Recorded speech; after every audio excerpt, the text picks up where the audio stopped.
Welcome back to A Different Kind of Hex. This is a show being made in conjunction with the Open Hearth Gaming Community, and we're interested in the player experience of tabletop role-playing games, player agency, player experience, the ways that people can and might be players in these games that we love so much. Our guest today is Marc Majcher. Hello. A tabletop gaming streamer who can often be found broadcasting games on their Twitch channel. They're a prolific game designer with, I counted, 37 different titles published on itch.io. Wow. They're also, I didn't know this until doing research, a little bit of research for this, a talented carpenter. Oh, yeah. In other words, they have many hidden facets, but most importantly, they are our friend and a fellow player at the Open Hearth. Welcome, Marc. Thanks. I'm happy to be here. It's great to have you, Marc.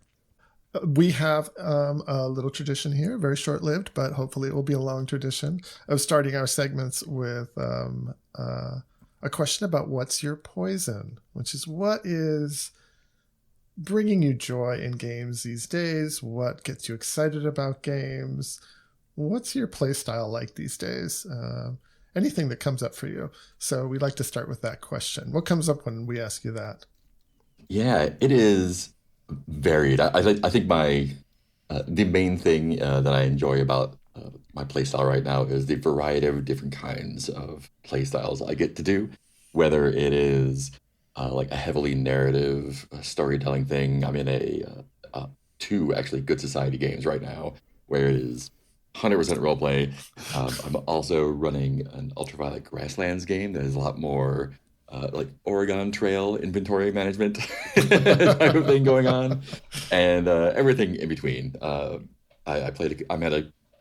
currently right now at a board game convention, so I played 2 RPGs yesterday, and we do some dungeon crawling. I played the Labyrinth RPG, and so yeah, just a variety of things. I think if I was just going to be doing one all the time, I don't know how long I would last. It makes me think of the classic Calvin and Hobbes strip where the dad shows up and says, look, son, all video games are either parkour or inventory management. Everything is either Dungeon World or Battletech or whatever it is. Yeah. And where do you fall on the spectrum? Yeah. Yeah. And within that, it's just been a lot of fun to be like, oh, am I pursuing my own personal character goal? Am I helping the group achieve a goal? Am I, focused on inter-character stuff and like I'm just here for the drama? And so it's really been great. Like I play a lot of games, so it's really been great just exploring all the different styles. So my style is just living for the variety, I guess. Mm-hmm. So do you just does something draw you to particular games, or you're like just ready to go with anything that just happens to come across your table? Yeah, a bit of both. I have a wish list that I am looking for. So there's like the 3-pronged approach of here's my wish list of things that have been on my radar for a while and I haven't gotten to. Here are some things that I enjoy playing and I'll jump into anytime. Like if a Passiones game opens up, I'm gonna try and get in. Sorry, what game is that for our listeners who aren't familiar? A Pasión de las Pasiones, the telenovela storytelling game. Full of crash zooms and hidden secret siblings with goatees. That has been a topic of conversation among my other players for a while too. So if it comes up, we'll talk about it. But also, since I do enjoy variety, I will definitely jump into games that I've heard of it and I know a little bit about it, but I don't even know if I necessarily enjoy it or not. But worst thing that's going to happen is I'm going to spend a couple hours hanging out with cool people playing something that I'm not particularly fond of. So I'll jump into anything.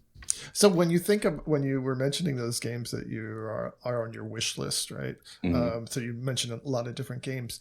What is it about those games that bring them to your wish list? Is there a certain quality or a certain thing that you're looking for, or is just just try the new thing? Or is your radar on to something like, oh, I think I'm going to like that one? Yeah. I mean, my primary motivation for pretty much any game, whether it's an RPG or a board game or whatever, is like, does it mechanically sync up with what the game is trying to be? I finally got a chance to play the Molly House board game today, a couple hours ago. It's about celebrating and defending queer communities in Victorian England, on pain of hanging sometimes, it's rooted in history. And so that's a pretty cool / heavy theme for a board game. But the mechanics of the game just fit so well with what it's about and like feeling it. Passiones is the same thing. It's the mechanics really, really just lock right into exactly what the game is trying to do. So any game that is the rules narratively or the rules mechanically support the narrative or the themes that's trying to get, like, that is just catnip to me. Or the vibe too. I'm hearing the vibe of the game or the vibe of the genre, right? Yeah. And like I've been running Ultraviolet Grasslands weekly since the beginning of this year, and I've been wanting to play that for a while, and it is 100% vibes. 100% vibes. The system is super, super light. It is very like procedural, but it is just completely bonkers, and it's like completely bonkers and super grounded at the same time. It's really been a really neat experience. But yeah, I'm there for the vibes just as well. So my impression of that game, based on just having seen the cover and like maybe read the first couple pages, is that it's like a Yes album cover, but as a tabletop game. Yeah, pretty much. Yes album cover, only Oregon Trail. Yeah.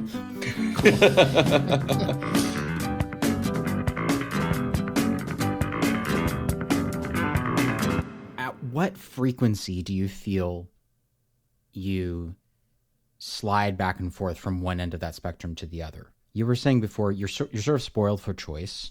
You like to switch flavors. You like to have variety, as we all know, the spice of life.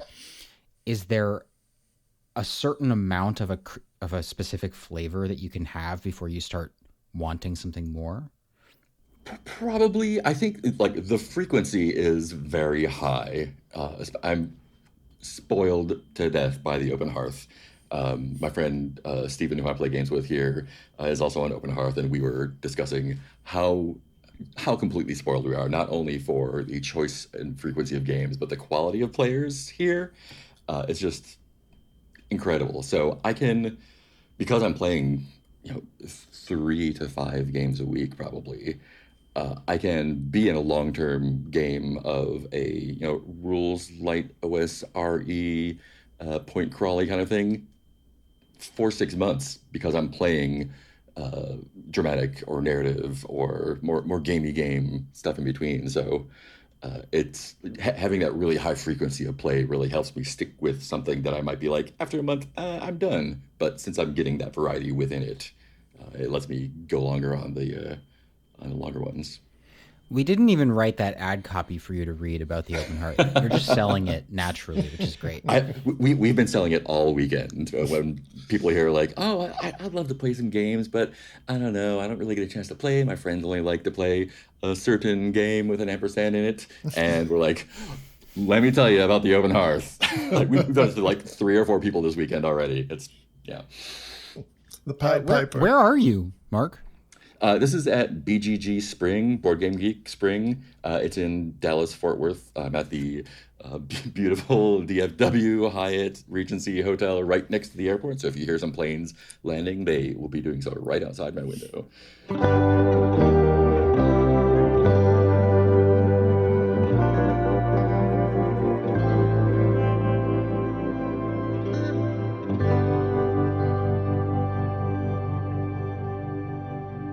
Well, maybe this would be a good time to switch to our topic of the day, since you did mention it a while back when you were speaking, and that's this whole idea of a character goal, of setting character goals and following up on them somehow. And I think with these kinds of discussions, I think it's always best to start with, well, what do we mean by a character goal anyways? And so when you think about a character goal, Mark, what's the first thing that comes to mind for you? For a character goal, that's either baked into the premise of the game. If I'm playing a Cairn or a Mork Borgie type of thing, the goal is dungeon crawling. You're there to, or Mouse Ritter, you get experience by getting gold. Your goal as a character is baked into the rules of the game, whereas other games, as you're creating characters, either individually as a group, you might come up with a goal or an aim for your character while you're creating characters by yourself or with the other players. Yeah, and so that's nice. Yeah. So there's a distinction, I guess, between a character goal, like something that your character is wanting or motivated by or trying to achieve, and then a player goal, right? Yeah, what I'm yeah. wanting to have at the table. So we're going to be talking about what our characters, right? What those personages are really up to and how we start imagining that. What about for you, Ian? What comes up when you hear the term character goal? Yeah, it's funny. I spoke last episode about the way that I tend to take a kind of instrumental approach to playing characters. I often think about them because I GM so much and I came into the hobby through GMing. I'm often thinking about the character as like a pawn in order to accomplish a certain end rather than thinking about them in the first person. So I think there's a distinction to be made between the character's own held goal and a goal that I have for them. Right now at the Open Hearth, I'm playing in a game run by our friend José called Tales from the Low Cantrevs, which is a sort of low fantasy coming of age game. It's a wonderful game. If you ever have the opportunity to play, you should. But importantly, all the characters, the player characters, are children. They're from the age of 12 to 16 in a world where magic is going out of the world. It's becoming a sort of less magical place. And someone who is 12 doesn't maybe have the most objective view of the world. Their brain is still mostly soup. It's still kind of like coalescing. And so the character that I'm playing, who is 12, has a goal of wanting to... He's led a pretty charmed life up until this point and wants to know that he's really equal to the tasks that lie ahead of him. That's his business. But what I want for him is to fail. Right. I want for him to go up against those tasks and to come up short because I think that is serving the premise of the game. I had a question for you that might come up later. Like I find myself in that situation often, where as a player I want to see something from the character. The character has their own in-world goals, and they're often disparate. Like the character wants to succeed, you want that character to fail for dramatic purposes. How do you feel that you kind of bring your goal through the character without breaking kayfabe, basically? Like you want to fail, but you're not going to have the character do dumb things to intentionally fail. You want them to fail through their own viewpoint, right? How do you feel like that works for you? Well, it's different in every game, I think. In this game in particular, the characters are adolescents. They're likely to do things that are ill-advised in order to win the approval, maybe even affection of their comrades. And so I think a lot of the time the lens in which I view it is the relation to the other character, right? And in a certain way, I think this gestures to a larger topic that we'll address in this conversation at large, which is what would drive a player character to be a player character and not just a regular person in this world. What would drive somebody to raid that tomb or climb into the mech cockpit or whatever. And maybe it's Gendo Ikari saying, "Get in the robot, Shinji." And maybe it's wanting to impress wanting to impress the girl, wanting to impress the boy, whatever. So finding a reason that pulls the character forward into that trouble, for me, often is found in, you spoke at length last episode, Jose, about the entanglements in Hearts of Wulin, and that's why I think that mechanic is like such a great hook right at the beginning of the game, because it's like, here is an excuse for you to get into trouble. To players of a certain sensibility, a certain ampersand sensibility, it's actively going against your own interests to jeopardize anything about your character. So having some of those like mechanics to almost teach the player, or to give the player permission, is so useful. Or to guide the player, and ask explicitly the player to not only create a goal, maybe an interpersonal goal or whatever the goal might be, an instrumental goal, but to also include a complication or a difficulty or a conflict in that goal.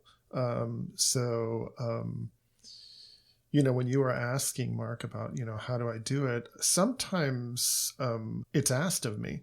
And I want to respond. Like, well, the Hearts of Wulin one is a good example of that.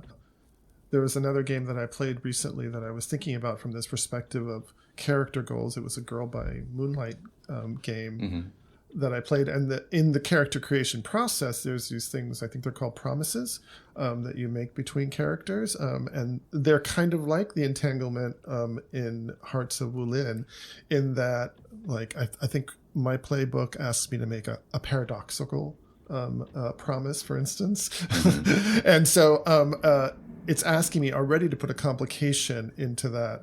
A promise is a kind of goal, right? And so they're baked in, right? Because you don't want your goal to suddenly, magically be fulfilled, because then that's the end of that. You got to find another one, right? So there's a way, I think, for me with goal setting for my characters, there's a goal that might appear in session 0, or the outline of a goal, or that I want certain parts of it to remain undefined, so that as I go along, I can kind of fill in the blanks and play to find out, right? And I sometimes see that, one way of thinking about goals is, there's going to be a what in the goal, there's going to be a why in the goal, maybe there's going to be a how in the goal. I want a clear what at the beginning, just to have a hook that I can move forward with, right? But I like to keep the why or the how or both kind of like, I don't know how I'm going to do this, or I don't know why I'm actually doing this. And then I can fill in those blanks as I go along and add almost like a dimensionality or a texture to the story as I go along and discover it, right?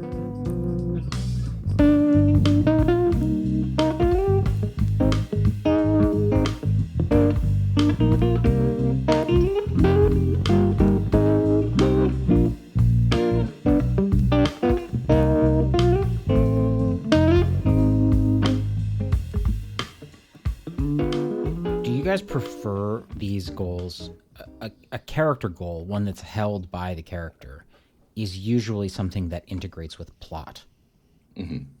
I also think it's perfectly valid to play games with the goal of just inhabiting a vibe, having a goal for the character to be like, I want to say something badass in every session. To what extent do you think these goals have to engage, the teeth of the cogs have to engage with the larger plot of what's going on with the party and the campaign and so on? Yeah, and I think there's a pretty wide spectrum there. Everywhere from on the one end where everyone just kind of makes their guy and then gets together in a group, and then the GM says, "Okay, your goal is to do this," and everyone goes along with it. And that's a super extrinsic, in character, but in world goal that you have been assigned. Very useful in some cases. Exactly. Yeah. Whereas the other end is, like you were saying, it made me think of like Jose's Bed and Breakfast or other belonging outside belonging games, where it may not be an explicit goal, but good things happen when you say something silly or embarrass yourself or make a cool piece of art or something.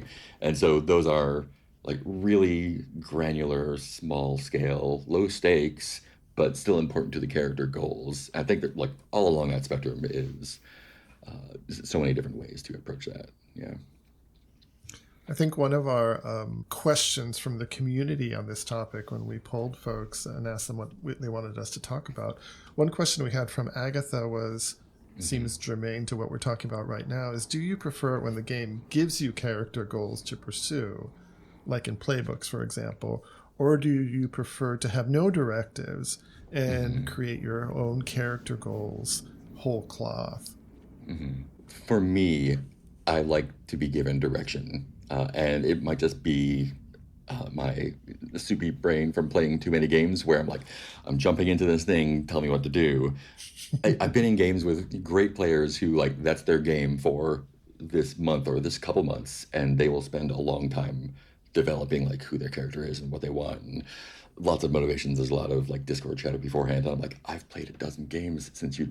It's not like I don't have the mental capacity to. I'm super glad that you have that creative energy that I do not have to work a goal into your character. I like jumping into a character, figuring out who they are. Either being given a goal by the system or the other people playing the game, or figuring out what my goal is and hitting the ground running there. Not to steal a phrase from Powered by the Apocalypse lexicon, but to do it, do it. Yeah, right. Do it. Yeah. I made a note for myself, a cryptic note to myself in the notes, but I think I remember what it was. Making an analogy with board games, there's a popular game now called Arcs. It's kind of a space opera-y game. It's very, very great. But is that Arcs with a K? Arcs with a C, like of a rainbow. Arcs. Yeah. The kind of thing you might see on a Yes album cover, for example. Exactly. Yes. And there's lots of different ways to win and a lot of possibilities. And when you start off, it's just like I'm just gonna kind of like start doing things and see what happens. And I think that's similar to a lot of role-playing games that I've played and run, where people kind of get in, they're like, so what do I do? In the sort of like next level of arcs, there's like leadership roles or faction roles, where it's like you're still playing the same game, but your faction like is slightly better at negotiating and slightly worse at fighting, or slightly better at intrigue and slightly less good at building things, and so like gives you a little thread to pull, a little direction to go to, and it makes it so much better. I think similar for role-playing games, like if I have a little thread to pull on, it helps me not kind of I'm just feeling around this wall trying to find a place to grab onto. And really, it's always better to write from a prompt than to just be looking at a blank document. 100%. I think. Yeah, and especially with Open Hearth games where we're playing for 2, 3, maybe 4 hours, we want to like get in and do the thing instead of spending 20 minutes, half an hour, like being like, so what are we doing today? Get that. Not to like make play efficient or anything, but I do want to play a game. I love hanging out with friends, and sometimes we'll do that before a game. When we're in like when game time starts, I like to get going. Yeah. One thing that has become a recurring topic on this show is what is play made out of? To a certain extent, play is made out of engaging with the rules of whatever game you've chosen. Yep. To a certain extent, play is embodiment of the character. And a non-zero portion of play is just hanging out with people who hopefully you like. Fingers crossed, knock on wood. Hopefully you enjoy their company. Although one thing that I've learned is that you don't necessarily have to be friends with someone in order to have a really charged or powerful moment with them in a game. But it's interesting to me to sort of consider that the image of the pie chart is taking shape in my mind. And here at the Open Hearth, we tend to have a pretty slim portion of that be hanging out and talking about the Knicks game or whatever. Yeah, and I play a bunch of games with Rich Rogers, one of our Open Hearth folks, and if we're playing a long series or something, he'll often set up like, okay, game starts at 9 o'clock or whatever. I'm going to start up the Zoom at 8:30. If you want to come in and hang out and chat, let's hang out and chat before the game. And then, when time rolls around, we're like, okay, we've had time to chat. Let's play. Let's do it. Or well, a couple times has happened where, we get in at 8:30, chat for a while. We've been talking for an hour or an hour and a half. And we're just like, you know what? We're not going to play the game. We're just going to hang out and chat today because we're having a good time doing that. And that's our game time for today. So that's totally great too. Well, a question that I have, I'm coming back to the topic here.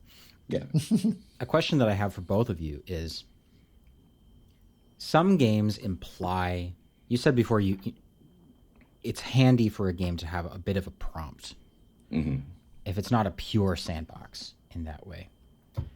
Some games have intrinsic mechanics, rules, or subsystems that mechanically incentivize the player character to do this or that. And some games have... In some games, that is communicated entirely through the vibes and through the sort of pitch. And I don't think that you can argue that a game like Public Access, for example, which is about young adults who are investigating a strange, public access TV station from their youth, doesn't have a clear premise. It straight up comes out and tells you, you've moved back to your hometown. You're here to investigate these mysteries. Spooky things are going to happen. Yeah. You're a normal person. This is why we're here. But it doesn't necessarily have a rule in there to help you generate internal character motivation. A different game might have that. I'm thinking of, you mentioned before, Spire: The City Must Fall. Its partner game, Heart: The City Beneath, my bet noir, problematic fave, has a subsystem in the game called Beats, which a lot of ink has been spilled over, in which, in order to level up as your character, in order to mechanically get new abilities and make your character stronger, you pick from a list of thematic options. For example, if your character is motivated by adventure, they might choose from a list that, in order to level up, they have to have a signature fighting move, a cocktail, or a legendary beast named after them. And for me, the beauty of this is that it allows the player to filter from this list of options to find their character expression. But then the game itself, as opposed to something like Public Access, is much more open-ended. It's not really... There's no assumption in there that the GM is going to be hard framing it the way that you described before. It's a bit more, let's run around inside this crazy mega dungeon and see what we find. Yeah. Although that is a nice kind of motivator, not only for the player/character, but one of the things that I love about it is that it is a great, a great thread to pull for the GM. If you enjoy doing low prep and someone's like, I need a fantastic beast named after me, that lets me as GM know, let's find an unnamed beast that you can do something with publicly and that'll give me motivation to guide a session in a way that I might not have otherwise. And I can go one even farther. I think maybe the farthest. An example I love to bring up that I encourage people to check out is the Bullwinkle and Rocky role-playing party That's game. Not real. From 1981, I think, or 83, by TSR. That's a crazy poll, Mark. Right, but it is an amazing, modern indie role-playing game. It's GM-less. There are rotating roles. And one of the cool things it does is there's different ways to play it. One of the main ways to play it is you have a starting place. You get characters, Bullwinkle, Natasha, Dudley Do-Right, whoever. And there's basically the good guys and the bad guys. Each side has a goal. Here's the starting premise. Also, here's how the story's going to end. Oh. Get there. Wow. And it is so much fun. I've played it at conventions and brought it out for folks. People say, oh, I don't want to be railroaded. But sometimes knowing how something is going to end gives you so much freedom in the meantime to figure out how you get there. So tell us where we're going and let's see how we get there. I just finished watching season 2 of Star Wars Andor, which Exactly, everyone knows yes. how it's going to end. Yeah. So no arguments from me. I think I'm listening to you folks talk about this whole idea of the prompt and the open-endedness, the sandbox approach, and I'm thinking about, sometimes a game will give you the group an overall goal or premise, like what's going on, right? And that's fine. And in addition, it can layer on. I'm thinking about, so if I go back to this example I had of this game of Girl by Moonlight, we were dealing with, you're dealing with the Shadow Court. That was what we were dealing with. Mm-hmm. And we have to, make progress, find out what they're up to and stop them and this and that. But then the game was also asking for these promises that I mentioned before, which were specifically interpersonal. I mean, they had to be about another PC, if I'm not mistaken. And mine certainly were. And so then that adds a layer, because those promises don't necessarily have to be about the Shadow Court or our relationship to the Shadow Court. Mm-hmm. It could be other threads that are that we can then interweave there. When I think about those prompts, I'm really drawn to those, and I really thought about those a lot because I didn't just want to have the instrumental goal of trying to, achieve something, get some MacGuffin, or or defeat some enemy. I wanted the interpersonal complexity of these promises. But when they did ask for promises, like I was playing a time traveler, which has its own challenges, but I jumped into it, and I was playing a time travel from the past.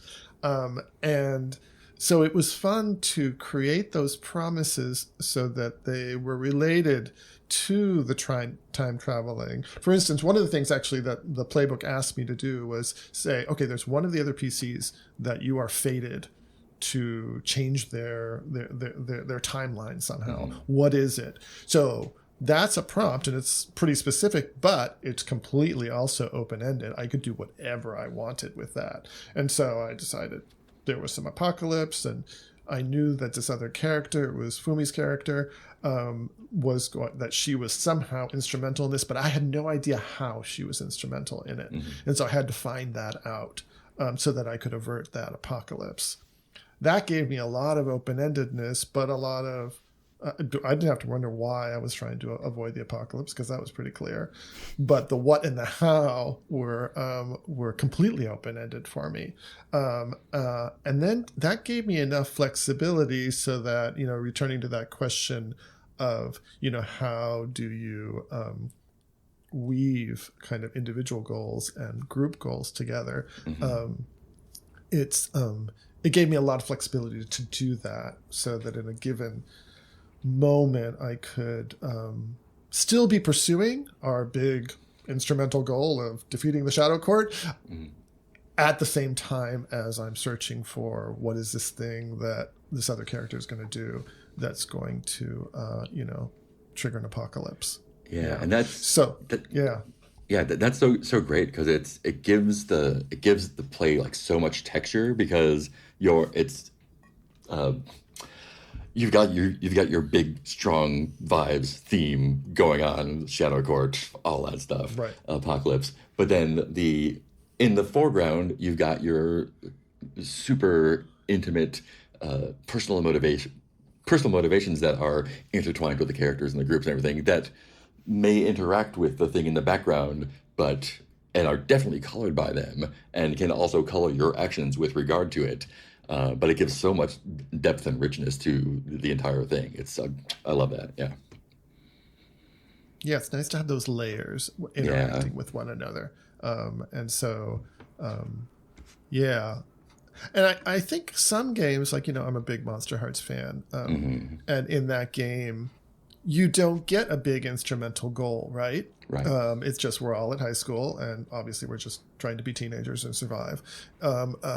But we do get motivations based in our our playbooks what we're trying to achieve, or how we might be trying to achieve, and what some of our internal conflicts are that we want to, that are going to be played out, which is a little different from a goal. It's more like a motivation or an unconscious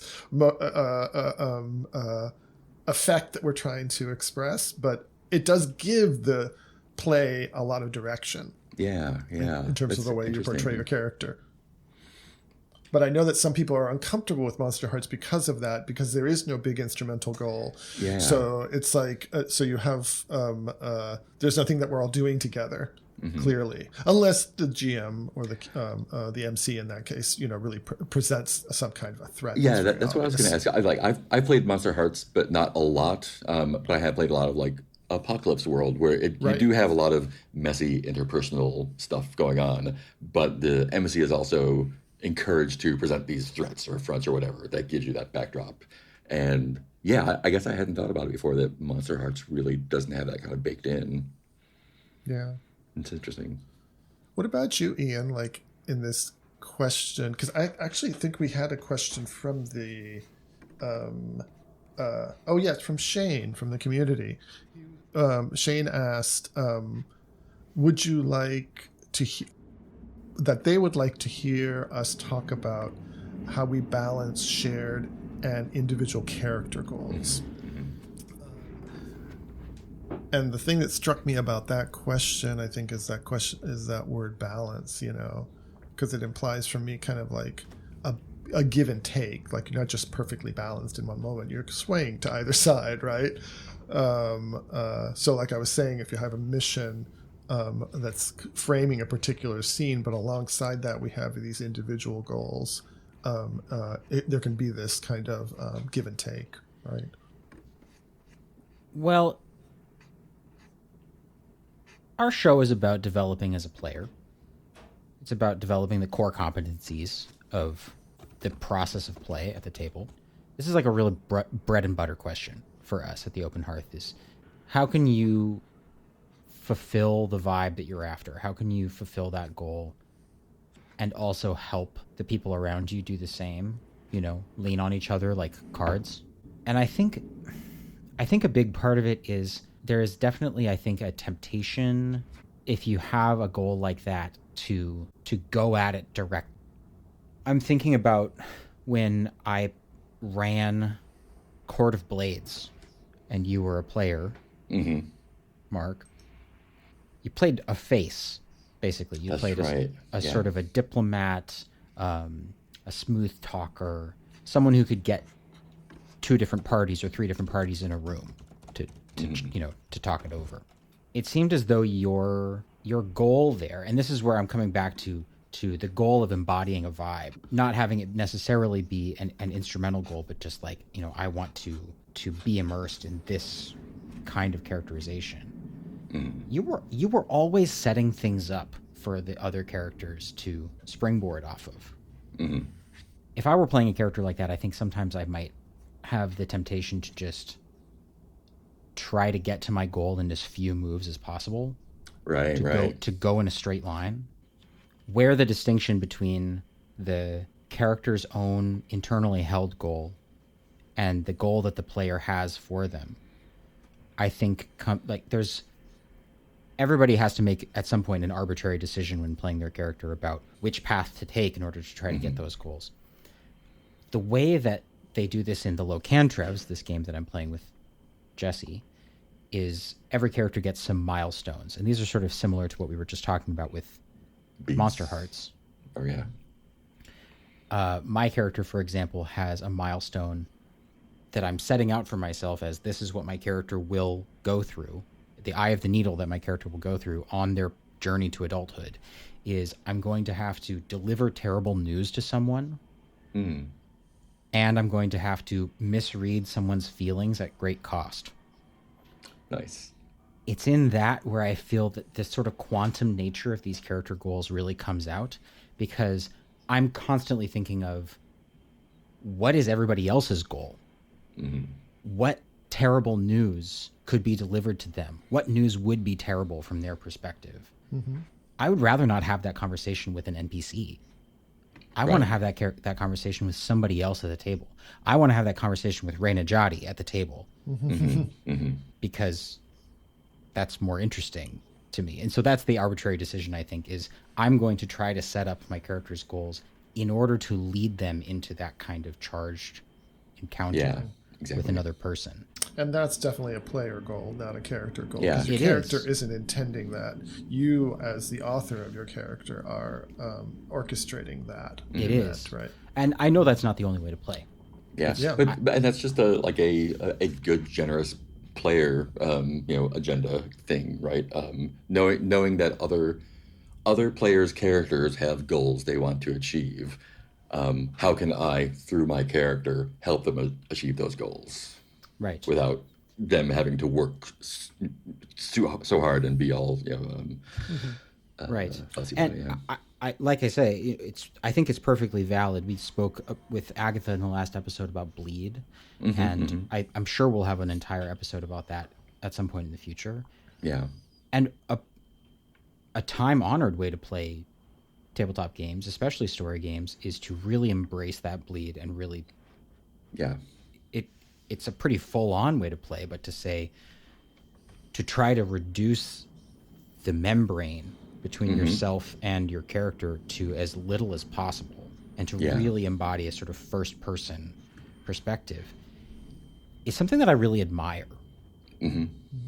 It's the kind of play that I'd like to experience at some point, and I feel I'm going to have to grow a little bit in order to be able to do that comfortably.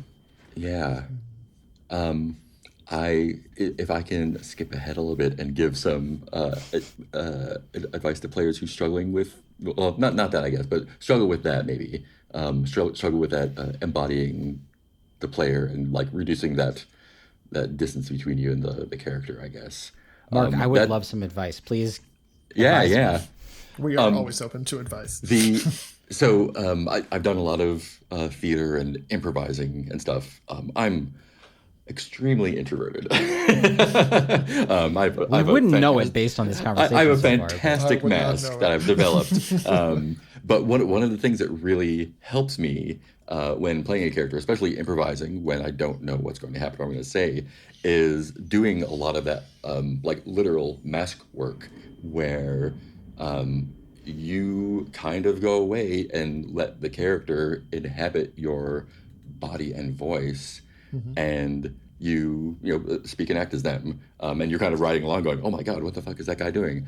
And you're still in control. You're not completely psychotic or anything, but it is definitely a practice. And one of the things that I do both as a player and a GM playing NPCs to do that is, when I'm speaking as them, I find it really difficult to plan things out and execute on them in certain ways. Like a lot of GMs are really good at making elaborate plans and plots and whatnot and acting them out. That is not my strength. So I will often just hang myself out to dry and say like, someone asks me something difficult, or I put myself in a situation that does not have a good answer, and just kind of go soft focus and start talking. And like, I have no idea what is going to happen next. If there are like physical cues to help embody that character, someone from a similar background, Graham Walmsley, who has written Cthulhu Dark and a lot of horror stuff, has some amazing character touchstones in some of his older Cthulhu adventures, the Apocalypse trilogy or something, where each character, I played with him once, and he's playing a bartender in a bar that we're going, and he was doing an amazing job. He's also an actor. But in the adventure, it says, and this is a Keith Johnstone improv, they call it fast food Stanislavski thing. To play this character, do these specific physical things. When to embody this bartender, stare at the player without blinking.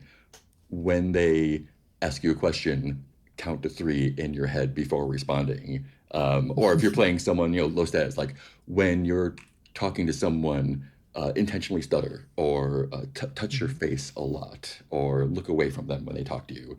And so in picking a couple things like that you can physically actively do as a player or GM playing a character, combining those things with putting yourself in a situation where you are not able to answer and letting the character come through those really helps break down that barrier. And then like when the scene is over and you lean back a little bit and take a breath and just like, what just happened? that gives you so much so much runway to run with, and they can respond, and then you have a lot of material to work with, or a lot of juice to continue playing that senior character, even without going into a trance state or whatever again. Just you've got a whole lot of energy there that everyone can play with. It puts me in mind of. Does that make sense, or is that? I think so. Was I just doing what I was talking about? Yeah, it puts me in mind of the, I think, often misappropriated Blaise Pascal quote. Mm-hmm. He's talking about. I think the line is, "Kneel, clasp your hands in prayer, and then belief will follow." 100%. Yeah. Like if you can apprehend the character's present, then maybe the character's past and future, like the trajectory, becomes more apparent to you. That is a much more succinct way of saying what I just babbled about. Well, I had you to lay it out for me, so I appreciate that. See, you got that juice. Yeah. I was thinking about a Hearts of Wulin game that I just ended recently, where I was playing a himbo who really isn't too quick on the uptake. And so I really enjoyed just stuttering and like saying, and I did a lot of that. There was not a lot of articulateness to my character. Yeah. And that was a fun thing to lean into, because that really brought that character forward. Yeah. Even though it wasn't really doing anything. It was more of a vocal tick than anything else. That's my himbo mantra was, huh. Oh. And then like let it sit for a minute, and people like, there's an awkward, like, is he just being dumb or waiting for something, or is he like really wise? Like, no, he's. But like having those verbal mantras of when something happens, it's almost a move, right? Like a PBTA move is like, when something happens, do this. When someone talks to you, look away shyly, or when someone comes at you, like lean into the camera and like get aggressive with them, like not aggressive, but like shorten that distance. So like doing a physical thing in response to something when that character does a thing. And for listeners, Mark is leaning into the camera. Yes, he is. Mark is leaning into the camera. And it's way easier as a player where you're playing a character instead of as a GM where you have a dozen of these things to take care of. Of course. So yeah, I guess the homework is, if you have a character, Ian, that you are having trouble embodying, that you want to, think about some of the physical cues that they might do and which ones you're comfortable doing at the table or on Zoom, and try it out and see if that reduces that friction for you, for that distance.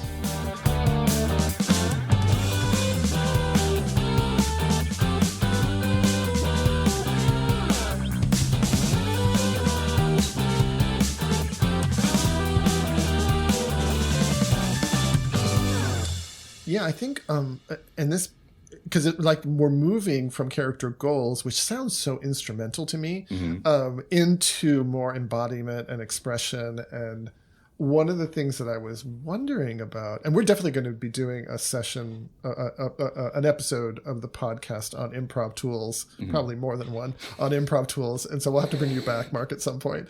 But what I was thinking was, do you folks ever give your characters unconscious motivations or hidden motivations? Like a motivation that the character is not aware of? Eso, yes, exactly. For instance, in this Girl by Moonlight game, when I was creating one of the promises, I kind of created it like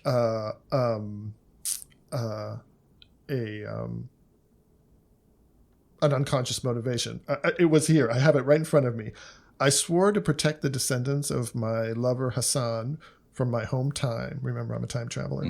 But have unconsciously transferred that sentiment onto PC Y, which was Danny's PC.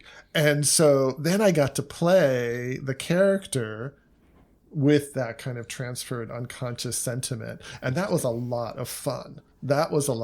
So in that sense, it wasn't a character goal. I wouldn't call it a character goal, but it's a character motivation that's even unconscious within it. That's because I'm a psychologist and I think about these things probably.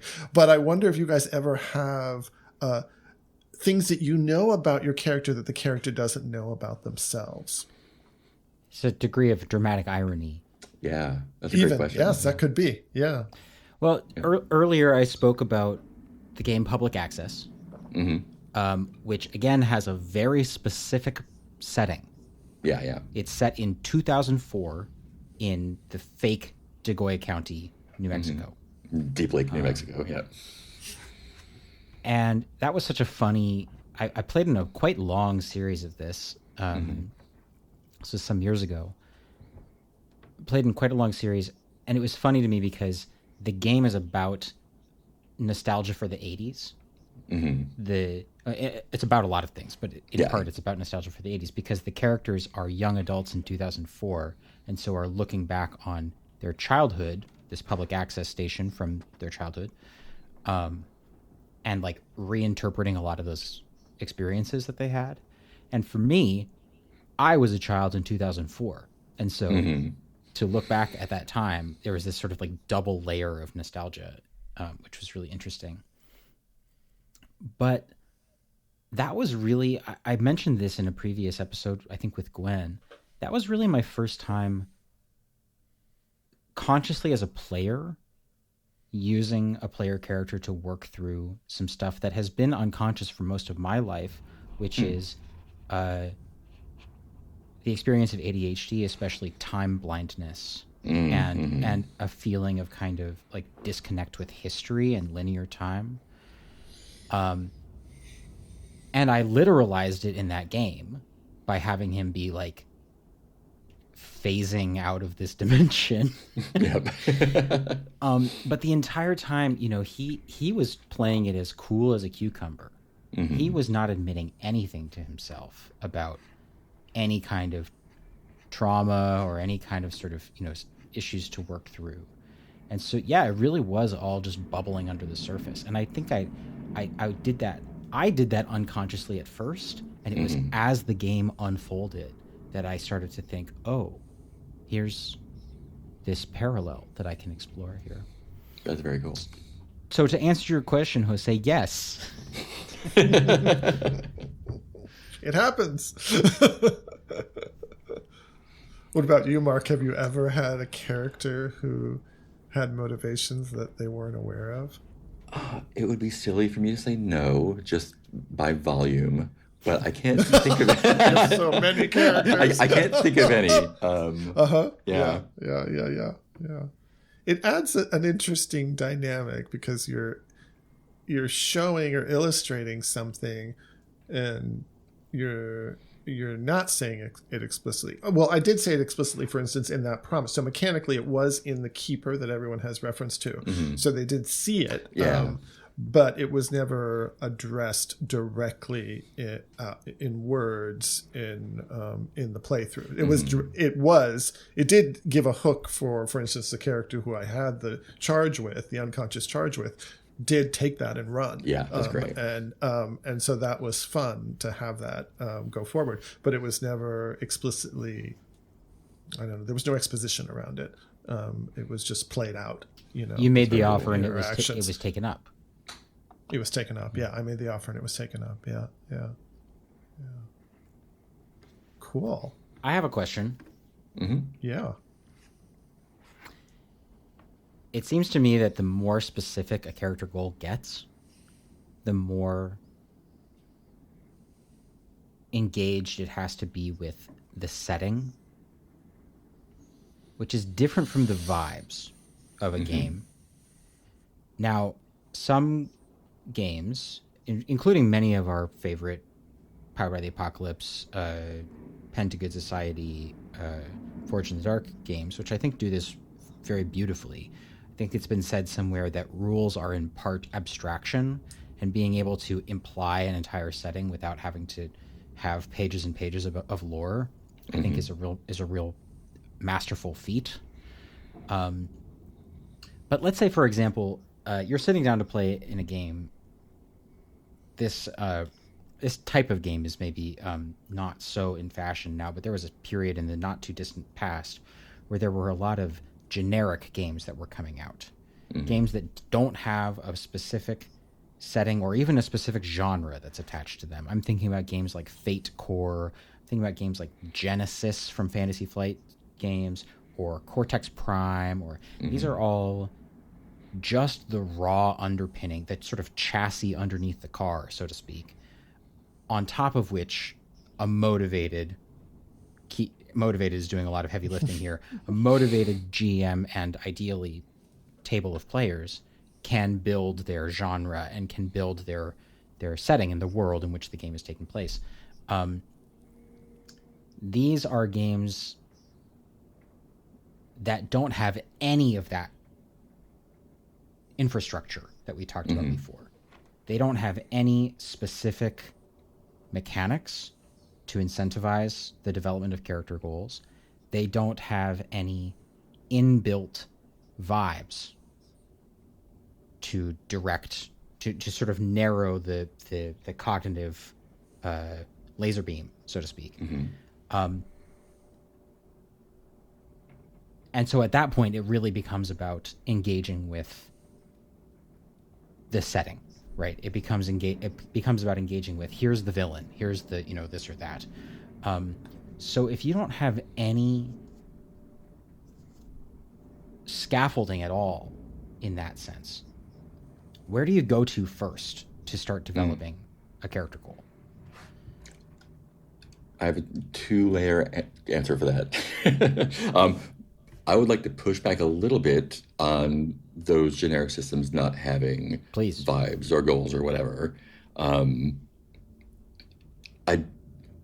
don't believe there is such a thing as a generic system.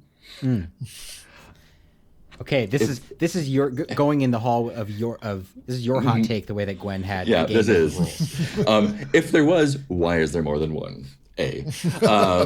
But every generic system, for lack of a better word, has a specific vibe to it. GURPS is going to play very different than Cortex. Fate is going to play very different than Genesis or whatever. They do have things that the system are geared towards, just not in setting. But they definitely do encourage a certain kind of play. And so that could be a starting point for launching, where you're going to go.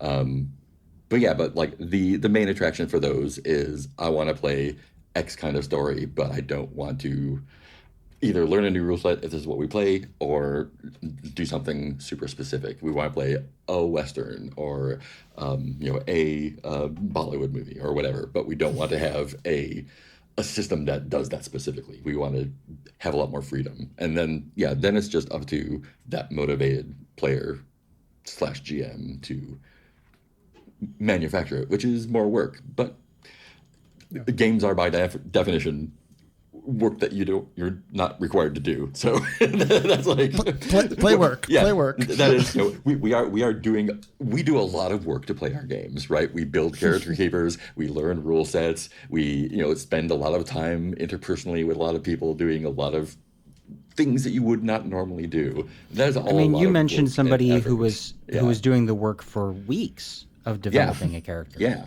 Right. And so that is work that we enjoy, and if part of that work that you enjoy is building or fleshing out a setting or a set of characters or whatever to create those goals, that's part of the play, right? That's the play before we start the ritual of sitting down and talking as characters. Yeah, and if we think about that play aspect, and the focus of our podcast is on the player experience. If we circle back to that at this moment, maybe this would be a good time to ask you about our closing segment, which is about your pearls. You've already dropped some pearls about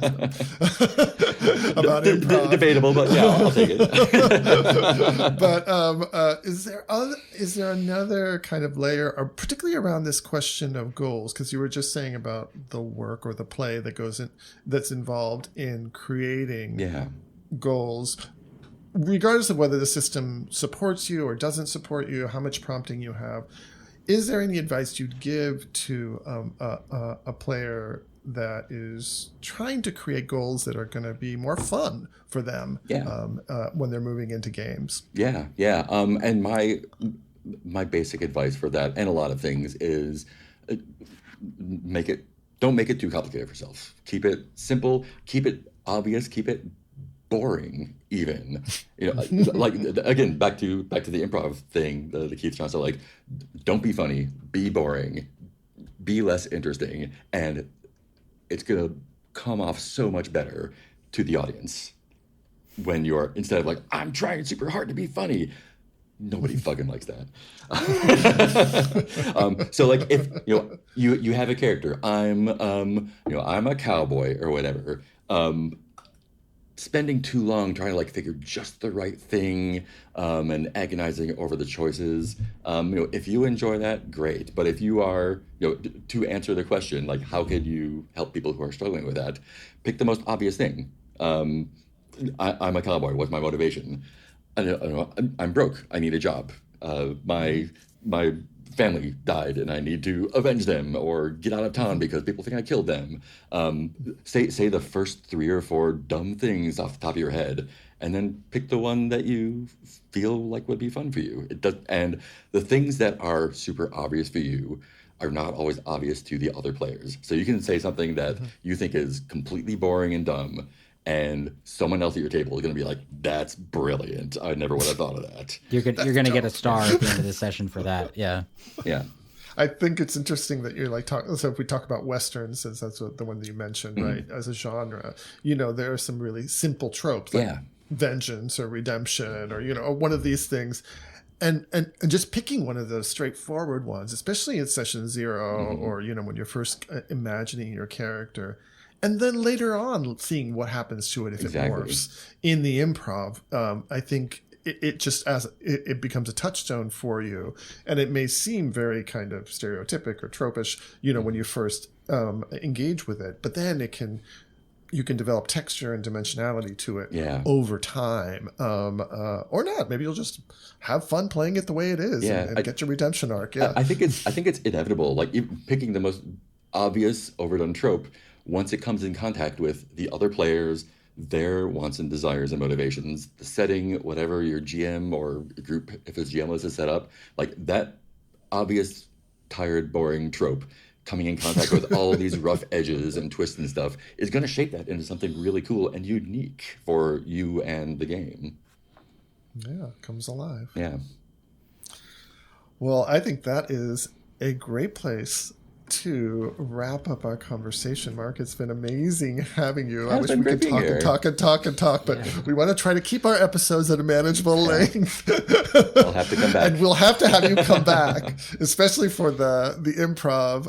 It'll probably be a series of episodes about improv that we will definitely have to have you back. And we will include all your information in terms of the links to your itch and to your Blue Sky account in the notes so people can find you and find the great work that you're doing.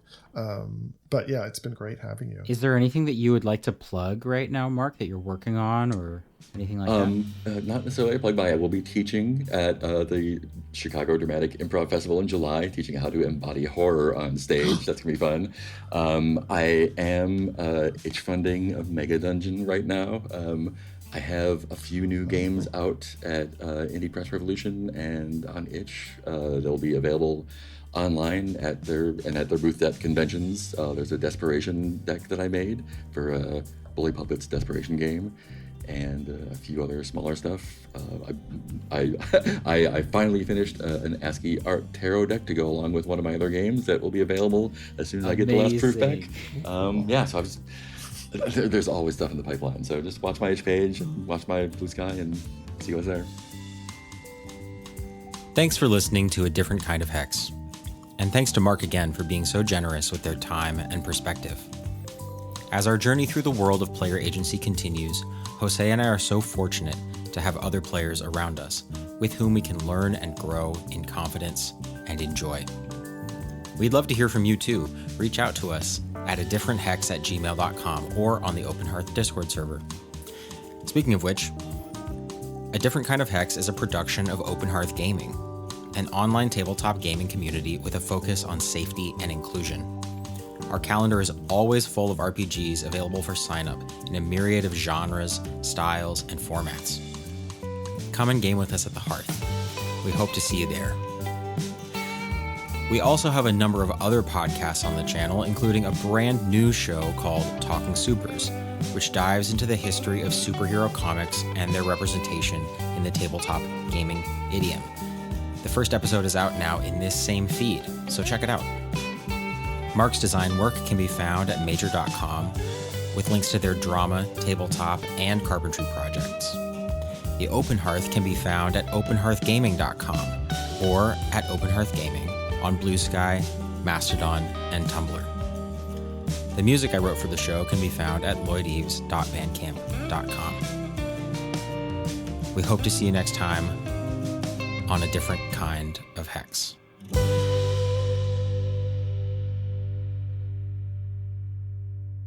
For me, that's where the distinction between the character's held goal and the player's goal for the character, where that distinction is important, without, as you said, breaking kayfabe. Because I don't know, I lost it. I lost it. Damn. The part where you tell us why it's so important. Yeah, there's something there, but it slipped. If I can jog your memory, let's see.